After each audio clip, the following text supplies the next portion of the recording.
Good afternoon, everybody. How are we doing? Good. So I want to thank the law enforcement officers behind me for being here. I'll answer a few questions, but I want to say just a few things at the outset, just about what I've learned today and what I'm trying to do here. First of all, I want to give a shout out to the Annunciation school shooting families, because the last time I was in Minneapolis, it was of course to meet with some of those families. I understand that a couple of the students have made near miraculous recoveries, and just that was a very special moment for me to be invited into that community at a time of grief. And I hope that all of them know that though I didn't get to see them this particular time, I've been thinking about them and their families quite a bit. Now, to talk about what I am here to do, which is federal law enforcement to enforce our immigration laws, I want to say just a few things. First of all, I wanted to meet with business leaders, with ICE officers, with local law enforcement to try to understand a little bit better what's going on so that we can tone down the temperature a little bit, reduce the chaos, but still allow us as a federal government to enforce the American people's immigration laws. That is the purpose of my visit. Now, this is step one or step two of that process. There's going to be a lot of work that follows through from here. I'm happy to talk about that, but I think I learned a few things that were very important. So number one of the things I learned is that the guys behind me are doing an incredible job, and frankly, a lot of the media is lying about the job that they do every single day. Now, it doesn't mean that there aren't occasionally stories out there, there aren't occasionally videos out there that suggest that these guys, or at least some of the people who work for them, are not doing everything right. But very often, if you look at the context of what's going on, you understand that these people are under an incredible amount of duress, an incredible amount of chaos, and because of a few very far left agitators, a lot of these guys are unable to do their jobs without being harassed, without being doxxed, and sometimes without being assaulted. That's totally unacceptable. And that's one of the things that I want to send a message to is, yes, come out and protest me, protest our immigration policy, but do it peacefully. If you assault a law enforcement officer, the Trump administration and the Department of Justice is going to prosecute you to the fullest extent of the law. And I wanted to show some support for these guys who, frankly, are operating in a very, very tough environment. I heard a lot of stories today about that I think drives home just how chaotic the environment on the ground here has already gotten. For example, did you know that within the last, I think, week or so, maybe even more recently than that, you had a couple of ICE officers who were off duty, who had been doxxed online, who were sitting and having a meal at a restaurant in Minneapolis when a bunch of agitators showed up, locked the door, made them feel like they were in danger for their lives, and then, of course, it was federal law enforcement officers who had to come up, lower the temperature on the situation, and actually get those two off-duty officers to a point of safety. Now imagine, if you would, your life and your perspective on law enforcement if you can't even go to a restaurant without some agitators locking the door and making you feel like your life is in danger. That is the environment that has been created, I think, by a lot of very, frankly, far-left people, but also by some of the state and local law enforcement officials who could do a much better job in cooperating and working. And by the way, I'm not talking about the cops, who these guys told me on the ground, the cops are very sympathetic to what they're dealing with. I'm talking about state and local elected law enforcement officials who could do a lot better job in making their lives a little bit easier, and in the process, they would make the lives of all Minneapolis residents easier, and that's what we want. We want to be able to enforce the immigration laws on the one hand, while on the other hand, we want to make sure that people in Minneapolis are able to go about their day. And I want to say just one last point on this. So I heard from a business leader today who told me a very tough story, and I think so much of what's gone wrong in Minneapolis is people not trying to understand the perspective of somebody else. Try to understand what somebody else is experiencing, whether they're a law enforcement officer or anybody in the community here in Minneapolis. So they told me a story about this manufacturing facility where an illegal immigrant was being arrested, and as these employees are going into the manufacturing facility, all of a sudden an illegal immigrant shows up, they don't know it's an illegal immigrant, and then a bunch of ICE officers descend. Now these people just want to go to work, they want to go to work safely, and now all of a sudden there's a major law enforcement operation happening right outside their place of business. Now from one perspective, I certainly understand why a business leader or why an employee would say, whoa, what's going on? It's a little scary no matter your position in life if a bunch of cop cars show up and they're arresting somebody. Now the additional context is that we know that people online have been encouraging illegal immigrants that one way they can evade arrest is by showing up at a legitimate place of business, making it impossible for these guys to actually enforce our immigration laws. So while I can understand the perspective of somebody who doesn't want to see an arrest happen at their place of work, I can also understand the perspective of our immigration enforcement officers who have to do their job and can't allow a heckler's veto over our immigration enforcement. And so much of what's gone wrong is the failure to do that. And here's the point. We can do a good job of enforcing our immigration laws without the chaos, but it actually requires the cooperation of state and local officials. If you look at blue cities and blue states, red cities and red states, you go to Austin, Texas, or Memphis, Tennessee. You go to the state of Texas, obviously a very red state, or the state of Tennessee, a very red state, but you've got blue cities within those states, you do not have this level of chaos.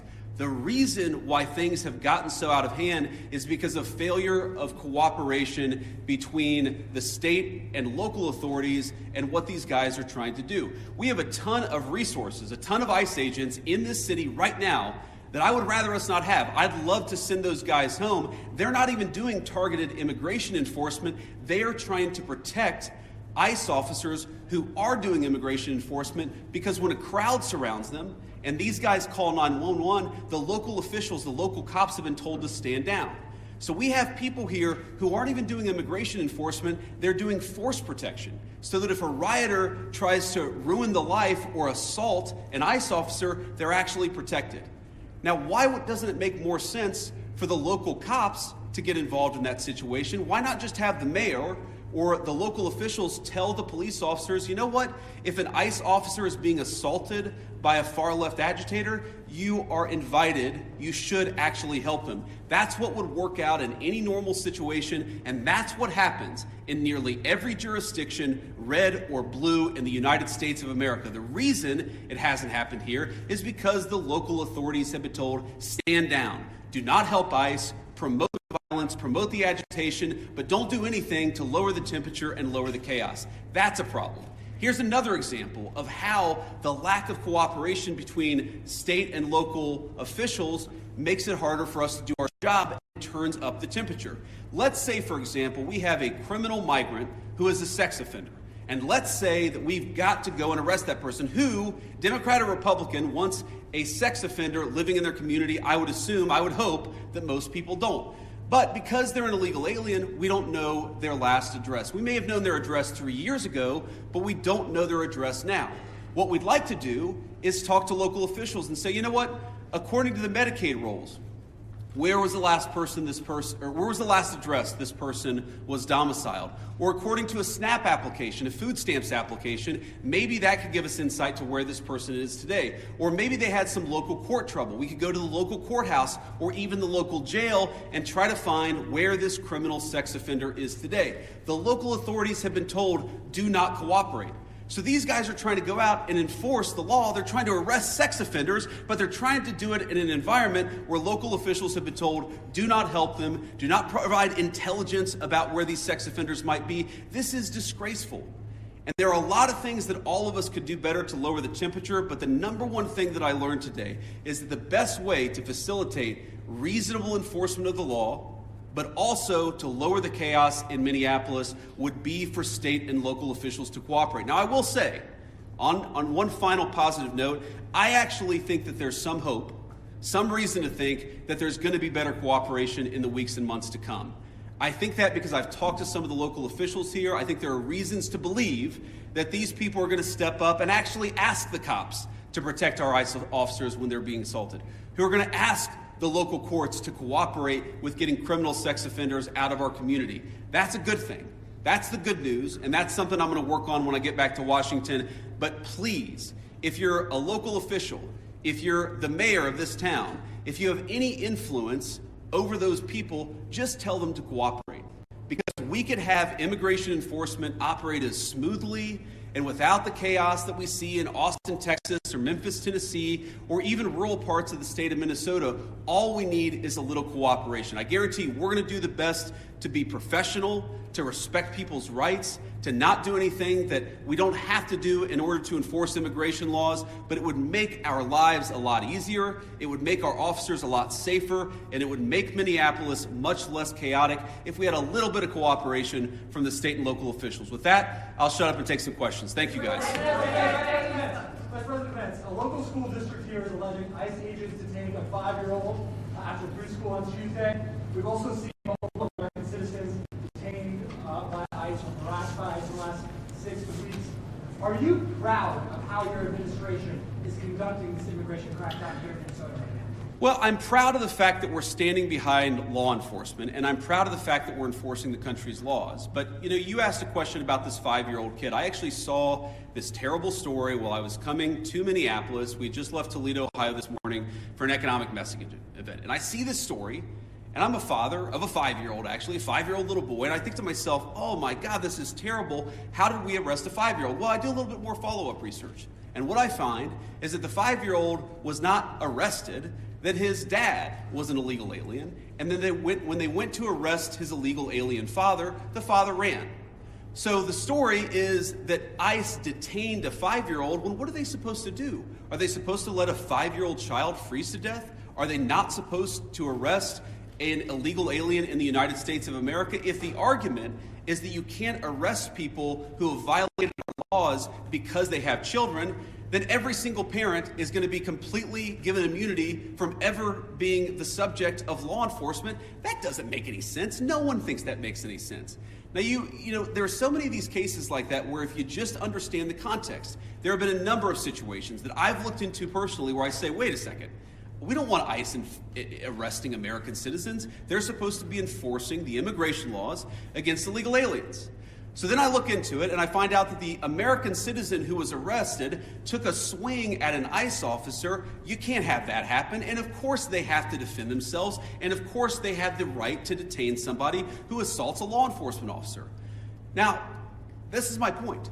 Do we want these things to happen? Do we want these arrests to be so chaotic? No, we don't. These guys want it least of all, but if we had a little cooperation from local and state officials, I think the chaos would go way down in this community. President! Go ahead. After the Renee Good shooting, sir, the administration seemed to suggest... Yeah, well, you can go next. Oh, no, I'm sorry. I thought you pointed it No, out. that's fine. I'll take both. After the Renee Good shooting, sir, the administration seemed to...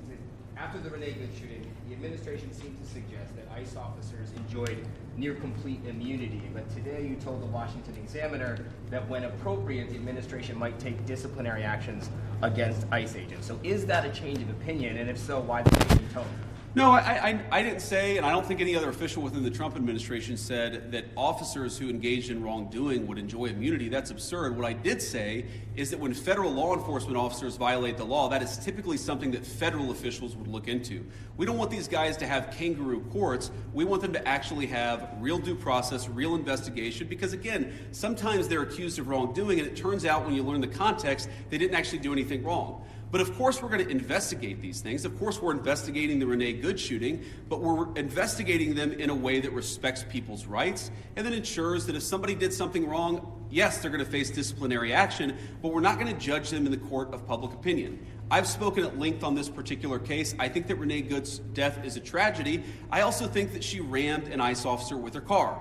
So the tragedy here is multi-layered. The tragedy is there was a misunderstanding. The tragedy is that Renee Good lost her life. The tragedy is that you have ICE officers who are going into communities where they're worried that if they call 911, no one's going to come to help them. That is what produces this terrible situation, and it's something state and local officials here in Minnesota could solve. Mr. Yes, sir.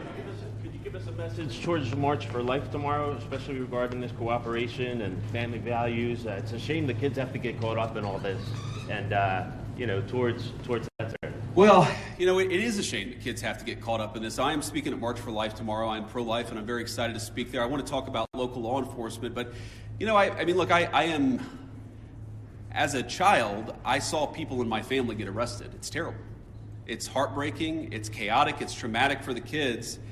I can recognize that, and I can recognize that we got to support these kids, while on the other hand saying that just because you're a parent doesn't mean that you get complete immunity from law enforcement.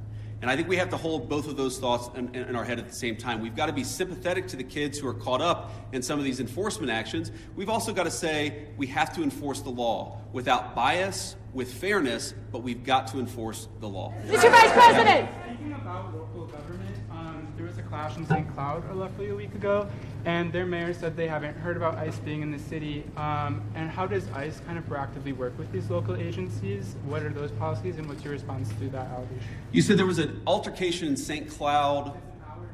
Yeah. Last week, after the incident, the mayor said that ICE did not communicate with them that they were in the city for a major operation. The police chief did not know about the operation at the time. Could you talk a little bit about proactive communication with local law enforcement? Yeah, it's one of the takeaways. I've talked with these guys before we came on the stage, but during our roundtable and some of the other conversations we've had, communication, we absolutely want to ensure there's good communication between federal officials and state and local officials, and I'm sure that we can do better on that. We absolutely want to make sure that we are communicating, but that also requires a two-way street, and that's the point that I make about state and local officials.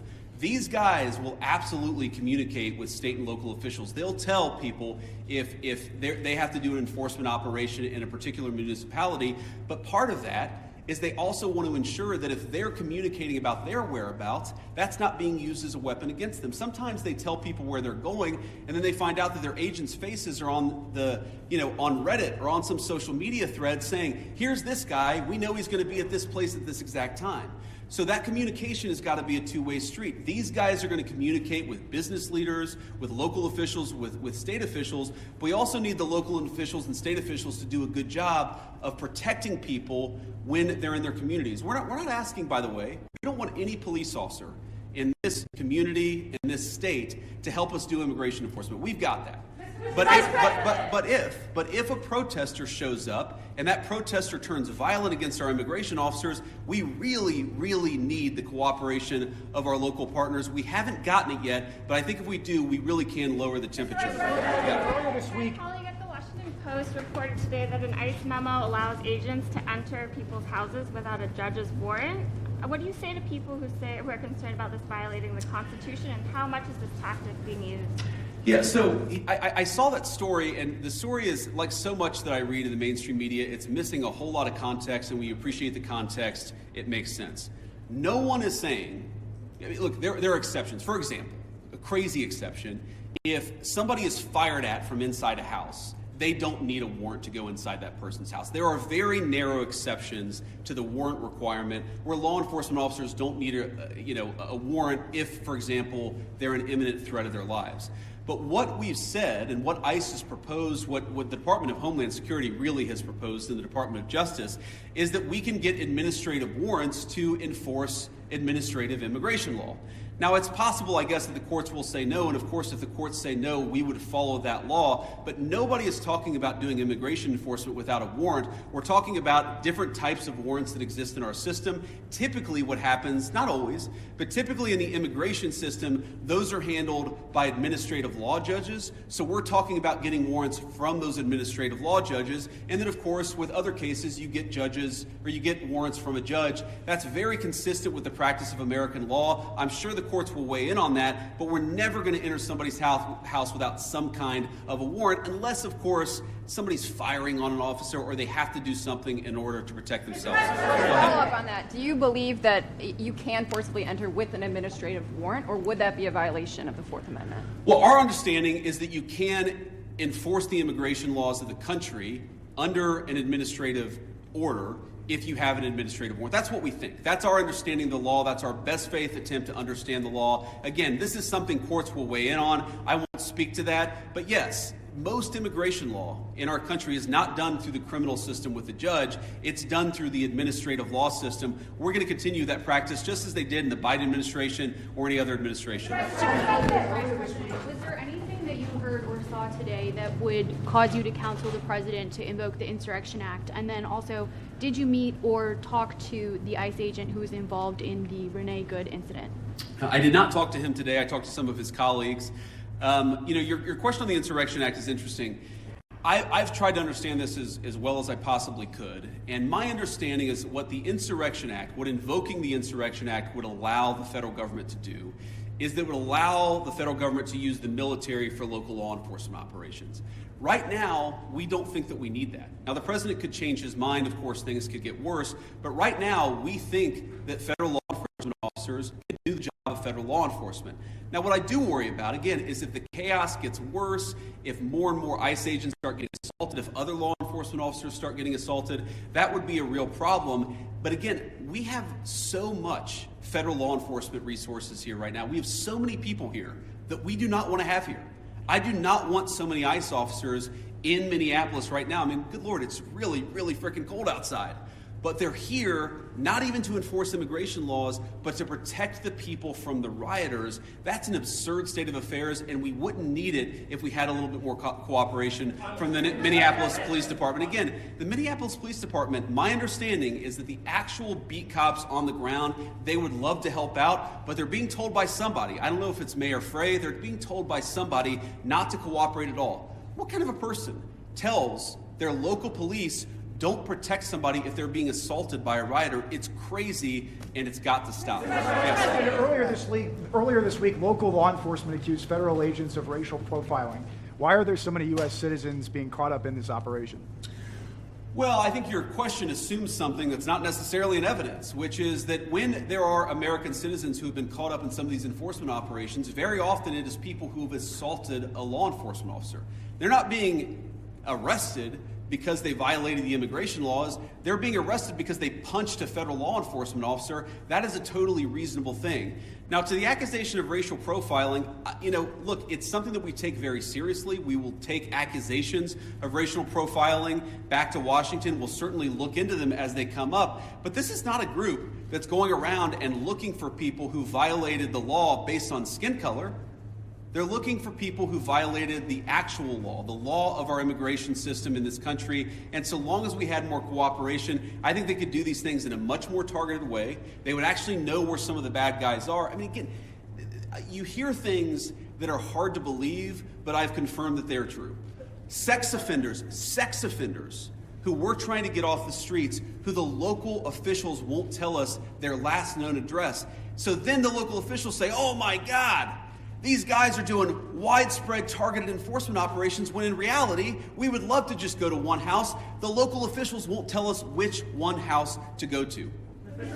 Vice President, to that question, the local police chiefs have said their own off-duty officers, so police officers, are being targeted because they are a person of color and asked to show their papers. Is that a concern of the administration and the Department of Homeland Security if local law enforcement says their own officers are being targeted, and they described it as, quote, civil rights violations in our streets? So I saw one story about this and one local police officer who said this, and look, certainly is it a concern? Absolutely. The first thing we have to figure out is whether it happened or not. And then if it happened, whether there is a good explanation or a bad explanation. And of course, if somebody violated the law, if somebody racially profiled, if somebody violated the rights of one of our fellow citizens, that is something we will take very seriously. What I also would say is that many of the most viral stories of the past couple of weeks have turned out to be, at best, partially true. So we want to try people based on reality, based on the truth, based on context. We're not going to prejudge people just because of a viral social media story that turned out to be half false. President, a quick question about the roundtable you just had. I presume that happened. Did you invite anybody with an opposing point of view to get an idea of why people are upset here? And just as a quick follow-up, have you reached out to Governor Walz at all in an attempt to turn down the temperature? So I haven't talked to Governor Walz on this particular trip. A number of members of our administration, I believe our chief of staff, spoke to the governor and has been in constant contact with his staff over the past week. We've been in my office in constant contact with people here on the ground in Minneapolis. There were certainly people at our roundtable with opposing views, and look, I don't even know, whether it's public, but yes, we met with people with opposing views here at the roundtable. I wanted to get a perspective from everybody, but also, of course, offer my opinion that with a little bit more cooperation, we could lower the chaos. We're going to keep on doing that. If Governor Walz wants to call me, we'll absolutely continue talking. I will say that my sense of this situation, having talked to these guys for a long time, is this is primarily a law enforcement issue. This is the Attorney General, this is the local mayor, this is all of the organs of local and state law enforcement. That's who we focus on, but we've certainly been in communication with the governor and his office as well. Vice President. Yeah. So local law enforcement obviously hasn't been really helping out with the agents who've been assaulted repeatedly.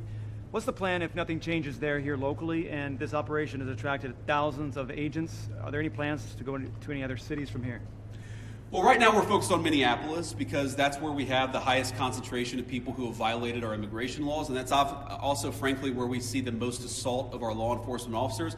I mean, our plan is very simple. If you assault a federal law enforcement officer, we're going to do everything that we can to put you in prison. It's very simple. And most of these protesters, as much as I may disagree with their politics, most of them have been peaceful, but a lot of them have not been peaceful. And if you go and storm a church, if you go and insult a federal law enforcement officer, we're going to try very hard. We're going to use every resource of the federal government to put you in prison. Respect people's rights. Respect people's rights to worship. Respect people's rights to do their job without being assaulted. If you follow that basic principle, the Trump administration is doing everything that we can to protect your rights. But if you go after somebody, if you assault somebody, if you make a 9-year-old girl cry because you walked into her church and harassed her, we're going to go after you with every single tool that we have. President, with NBC News, sir, your administration has said repeatedly this is about safety, about making Americans feel safer. So what do you say to people here in Minnesota who say it's the overwhelming presence of ICE officers and federal officers and their tactics that are making them feel less safe?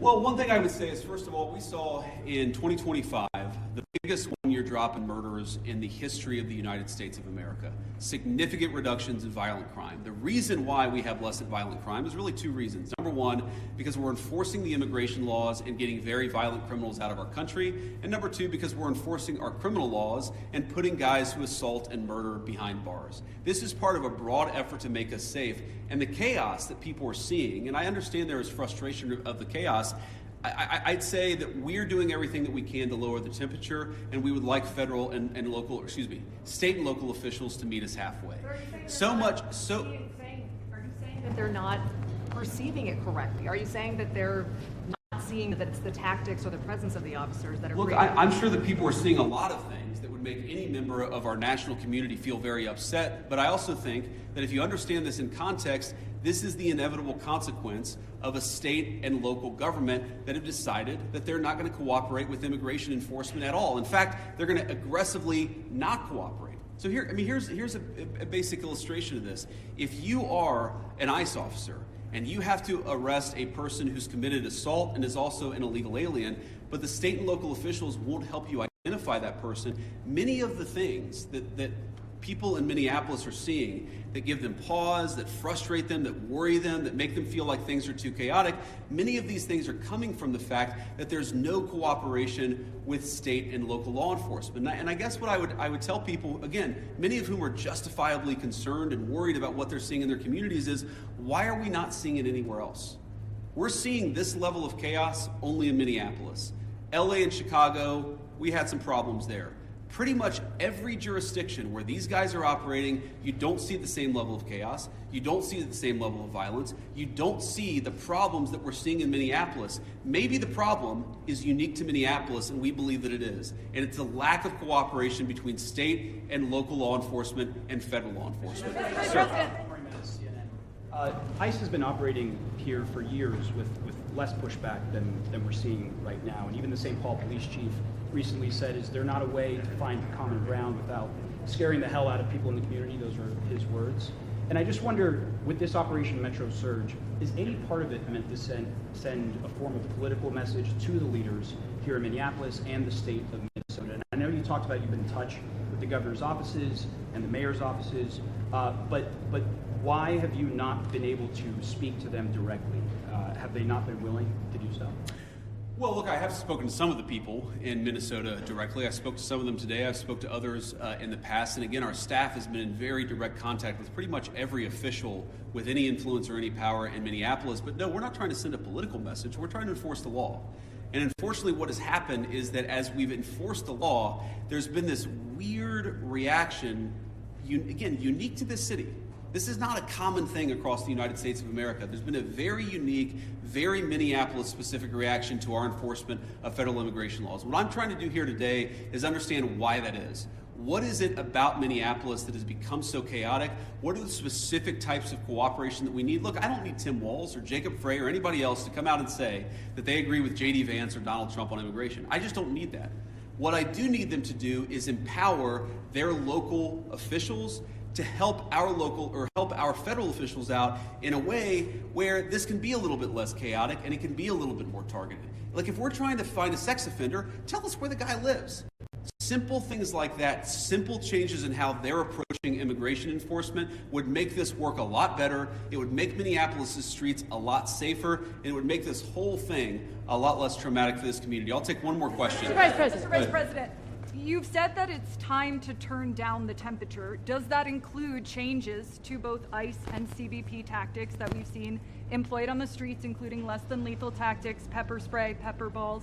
Beyond that, what is the federal government's role in turning down the temperature? And the Minnesota Department of Corrections says that its own officers have been cooperating with ICE all along, handing over criminals once they serve their sentences to ICE officials. Can you concede that there is some cooperation with the state? Yeah, look, if I was going to list the 5 agencies locally and statewide that I'm most worried about, I wouldn't put the Department of Corrections on that list. I think that while there are certain things we'd like to see more from them, they've hardly been the worst offenders. You agree with that, guys? That's a fair assessment. But I think you talked about tactics and you talked about the response to things. Look, we don't want to employ tactics that we don't employ the kind of tactics that are only necessary when violence is committed against officers. That is these guys' directive, and that's what we're going to try to do. And again, the president said this a couple of days ago, whenever you have a law enforcement operation, even if 99.99% of the guys do everything perfectly, you're going to have people that make mistakes. That is the nature of law enforcement. What I do think that we can do is working with state and local officials, we can make the worst moments of chaos much less common, and all they've got to do is meet us halfway. These guys want to communicate with them. They want to talk to the local business leaders. Many of these guys, many of the people standing behind me are members of the Minneapolis community. Many of the officials that I met today who work in federal immigration enforcement, this is their home. They love this place. These are their neighbors.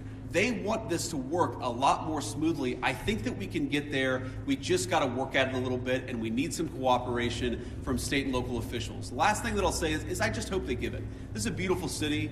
I've only been here a few times. I love it, even in this weather. I love Minneapolis. We could do a lot better. We could do a lot more with more cooperation. The Trump administration, the directive that I got from the President of the United States is meet these guys halfway. Work with them so that we can make these immigration enforcement operations successful without endangering our ICE officers, and so that we can turn down the chaos a little bit, at least. I think a lot, actually. But for us to do that, we need some help from the state and local officials. We will keep on working with them, and so long as they're willing to work with us, they will always find a partner in public safety and law enforcement in the Trump administration. Thank you all.